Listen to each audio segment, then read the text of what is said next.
You cannot begin to imagine in how many ways the world is the opposite of what you have been taught to believe. You see the guy who sells drugs to willing customers so he can feed his family as the scum of the earth, while you see the hypocrite who gives away stolen money in the name of government as a saint. You see the guy who tries to avoid being robbed by the federal thugs as a crook and a tax cheat, but see as virtuous the politician who gives away the same stolen loot to people to whom it does not belong. You see the cop as a good guy when he drags a man away from his friends and family and throws him in prison for 10 years for smoking a leaf. And you see anyone who defends himself from such barbaric fascism as the lowest form of life, a cop killer. In reality, most drug dealers are more virtuous than any government social worker, and prostitutes have far less to be ashamed of than political whores, because they trade only with what is rightfully theirs, and only with those who want to trade with them. The upstanding, church-going, law-abiding, tax-paying citizen who votes Democrat or Republican is far more despicable and a bigger threat to humanity than the most promiscuous, lazy, drug-snorting hippie. Why? Because the hippie is willing to let others be free, and the voter is not. The damage done to society by bad habits and loose morality is nothing compared to the damage done to society by the self-righteous violence committed in the name of the state. You imagine yourselves to be charitable and tolerant when you are nothing of the sort. Even the Nazis had table manners and proper etiquette when they weren't killing people. You think you're good people because you say please and thank you? You think sitting in that big building on Sunday makes you noble and righteous? The difference between you and a common thief is that the thief has the honesty to commit the crime himself, while you whine for government to do your stealing for you. The difference between you and the street thug is that the thug is open about the violence he commits, while you let others forcibly control your neighbors on your behalf. You advocate theft, harassment, assault, and even murder, but accept no responsibility for doing so. You old folks want the government to steal from your kids so you can get your monthly check. You parents want all your neighbors to be robbed to pay for your kids' schooling. You all vote for whichever crook promises to steal money from other people to pay for what you want. You demand that those people who engage in behaviors you don't approve of be dragged off and locked up, but feel no guilt for the countless lives your whims have destroyed. You even call the government thugs your representatives, and yet you never take responsibility for the evil they commit. You proudly support the troops as they kill whomever the liars in D.C. tell them to kill, and you feel good about it. You call yourselves Christians or Jews or claim to follow some other religion, but the truth is what you call your religion is empty window dressing. What you truly worship, the God you really bow to, what you really believe in is the state.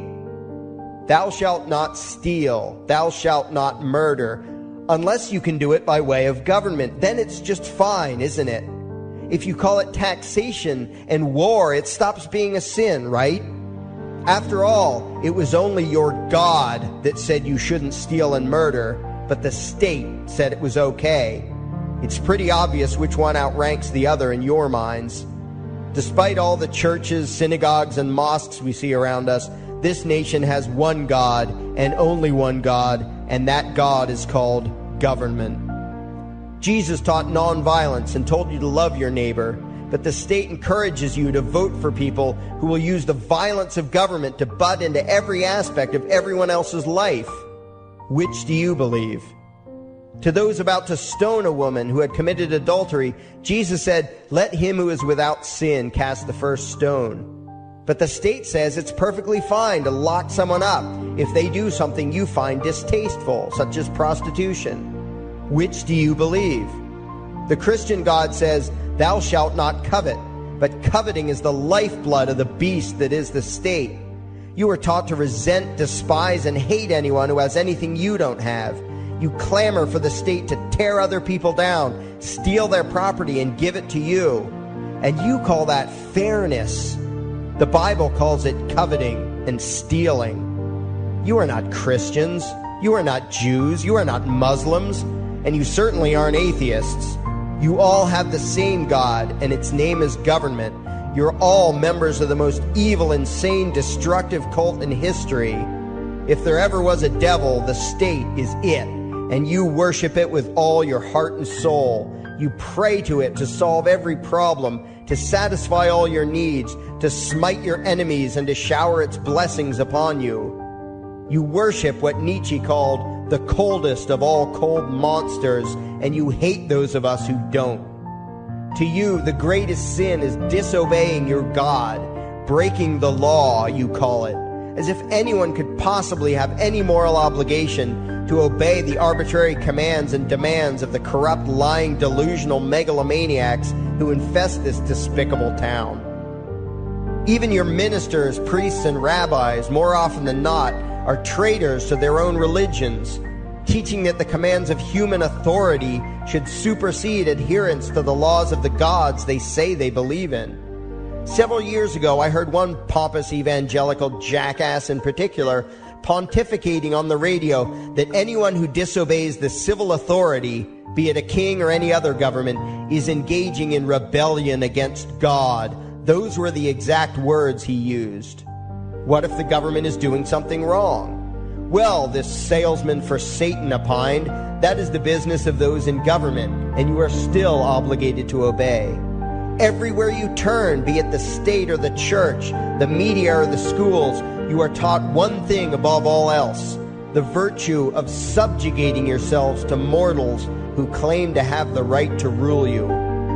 It is sickening the reverence with which you speak of the liars and thieves whose feet are so firmly planted on your necks. You call the congressmen and the judges honorable, and you swoon at the magnificence of the grandiose halls they inhabit, the temples they built to celebrate the domination of mankind.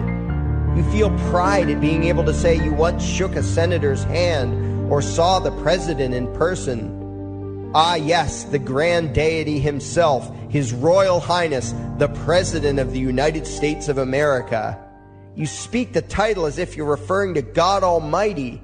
The vocabulary has changed a bit, but your mindset is no different from that of the groveling peasants of old who bowed low, faces in the dirt, with a feeling of unworthiness and humility when in the presence of whatever narcissist had declared himself to be their rightful lord and master. The truth of the matter, back then and today, is that these parasites who call themselves leaders are not superior beings. They are not great men and women. They are not honorable. They're not even average. The people who earn an honest living, from sophisticated millionaire entrepreneurs to illiterate day laborers doing the most menial tasks you can imagine, those people deserve your respect. Those people you should treat with courtesy and civility. But the frauds who claim the right to rule you and demand your subservience and obedience, they deserve only your scorn and contempt. Those who seek so-called high office are the lowest of the low. They may dress better, have larger vocabularies, and do a better job of planning out and executing their schemes, but they are no better than pickpockets, muggers, and carjackers. In fact, they are worse, because they don't want to rob you of just your possessions. They want to rob you of your very humanity, deprive you of your free will, by slowly leeching away your ability to think, to judge, to act, reducing you to slaves in both body and mind. And still you persist in calling them leaders. Leaders? Where is it that you think you're going exactly that would require you to have a leader? If you just live your own life and mind your own damn business, exercising your own talents, pursuing your own dreams, striving to be what you believe you should be, what possible use would you have for a leader? Do you ever actually think about the words that you hear, the words that you repeat? You parrot oxymoronic terms such as the leader of the free world, even pretending for a moment that there is some huge journey or some giant battle that everyone in the entire nation is undertaking together that would require a leader. Why would you ever think, even for a moment, that the crooks that infest this town are the sort of people you should listen to or emulate or follow anywhere? Somewhere inside your mostly dormant brains, you know full well that politicians are all corrupt liars and thieves, opportunistic con men, exploiters, and fearmongers. You know all this, and yet you still speak as if you are the ones who are the stupid, vicious animals, while the politicians are the great, wise role models, teachers, and leaders without whom civilization could not exist. You think these crooks are the ones who make civilization possible? What belief could be more absurd? Yet when they do their pseudo-religious rituals, deciding how to control you this week, you still call it law, and continue to treat their arbitrary demands as if they were moral decrees from the gods that no decent person would ever consider disobeying. You have become so thoroughly indoctrinated into the cult of state worship that you are truly shocked when the occasional sane person states the bleeding obvious. The mere fact that the political crooks wrote something down and declared their threats to be law does not mean that any human being anywhere has the slightest moral obligation to obey. Every moment of every day, in every location and every situation, you have a moral obligation to do what you deem to be right, not what some delusional bloated windbag says is legal. And that requires you to first determine right and wrong for yourself, a responsibility you spend much time and effort trying to dodge. You proclaim how proud you are to be law-abiding citizens and express your utter contempt for anyone who considers himself above your so-called laws, laws that are nothing more than the selfish whims of tyrants and thieves. The word crime once meant an act harmful to another person. Now it means disobedience to any one of the myriad of arbitrary commands coming from a parasitical criminal class. To you, the term crime is nearly synonymous with the word sin, implying that the ones whose commands are being disobeyed must be something akin to gods, when in truth they are more akin to leeches. The very phrase, taking the law into your own hands, perfectly expresses what a sacrilege it is in your eyes for a mere human being to take upon himself the responsibility to judge right from wrong and to act accordingly, instead of doing what you do, unthinkingly obeying whatever capricious commands this cesspool of maggots spews forth. You glorify this criminal class as lawmakers and believe that no one is lower than a lawbreaker, someone who would dare disobey the politicians. Likewise, you speak with pious reverence of law enforcers, those who forcibly impose the politicians' every whim upon the rest of us. When the state uses violence, you imagine it to be inherently righteous and just, and if anyone resists, they are, in your eyes, contemptible lowlifes, lawless terrorist criminals. Like the lawless terrorist criminals who helped slaves escape the plantations. Like the lawless terrorist criminals who helped Jews escape the killing machine of the Third Reich. Like the lawless terrorist criminals who were crushed to death under the tanks of the Red Chinese government in Tiananmen Square. Like all the lawless terrorist criminals in history who had the courage to disobey the never-ending stream of tyrants and oppressors who have called their violence authority and law. And that includes the lawless terrorist criminals who founded this country. Everything you think you know is upside down, backwards, and inside out. But what has to take the cake, the height of your insanity, is the fact that you view as violent terrorists the only people on the planet who oppose the initiation of violence against their fellow men. Anarchists, voluntarists, and libertarians. We use violence only to defend ourselves against someone who initiates violence against us. We use it for nothing else. Meanwhile, your belief system is completely schizophrenic and self-contradictory. On the one hand, you teach the young slaves that violence is never the answer. Yet out of the other side of your mouths, you advocate that everyone and everything, everywhere and at all times be controlled, monitored, taxed, and regulated through the force of government. In short, you are teaching your children that the masters may use violence whenever they please, but the slave should never resist. You indoctrinate your children into a life of unthinking, helpless subservience. You are putting the chains around their little necks and fastening the locks tight. And worst of all, you feel good about it.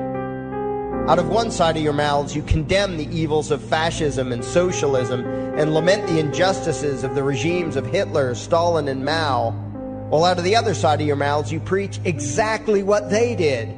The worship of the collective, the subjugation of every individual to that evil insanity that wears the deceptive label, the common good.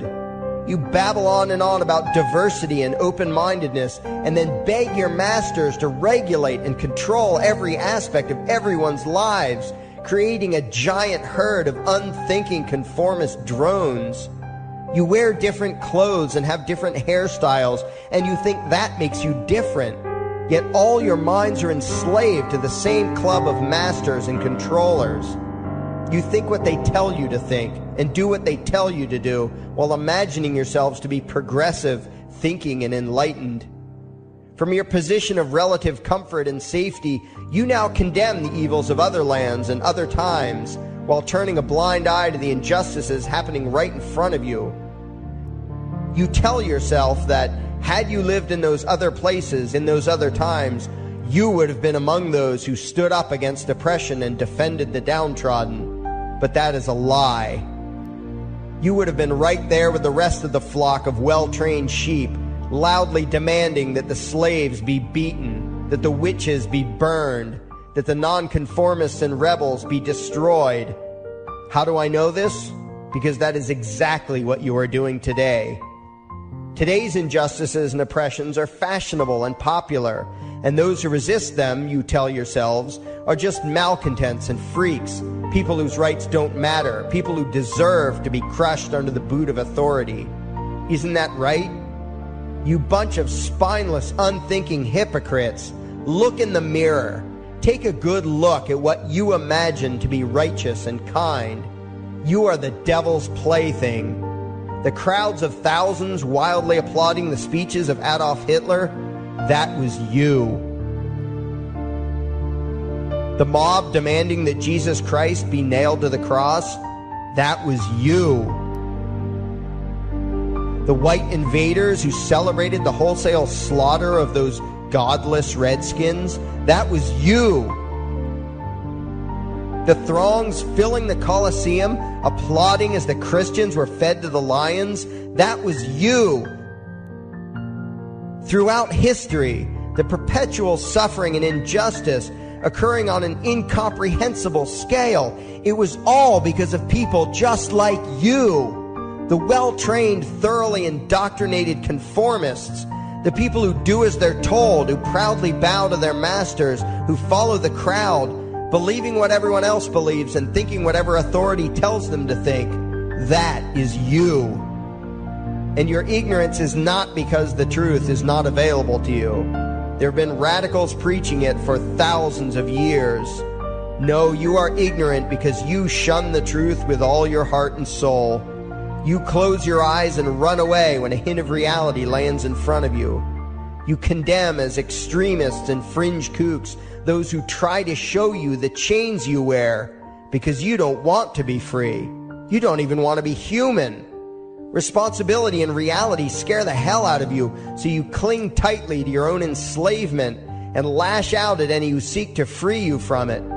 When someone opens the door to your cage, you cower back in the corner and yell, "Close it, close it." Well, some of us are finished with trying to save you. We've wasted enough effort trying to convince you that you should be free. All you ever do is spout back what your masters have taught you, that being free only leads to chaos and destruction, while being obedient and subservient leads to peace and prosperity. There are none so blind as those who will not see. And you nation of sheep, would rather die than see the truth.